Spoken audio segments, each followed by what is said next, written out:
அம்மையும் அப்பனும் தந்ததால் இல்லை ஆதியின் வல்வினை சூழ்ந்ததால்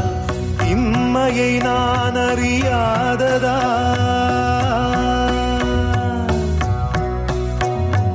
இம்மையை நான் அறியாததா சிறு பொம்மையின் நிலையினில் உண்மையை உணர்ந்திட பிச்சை பாத்திரம் ஏந்தி வந்தேன் ஐயனே என் ஐயனே பிச்சை பாத்திரம் ஏந்தி வந்தேன்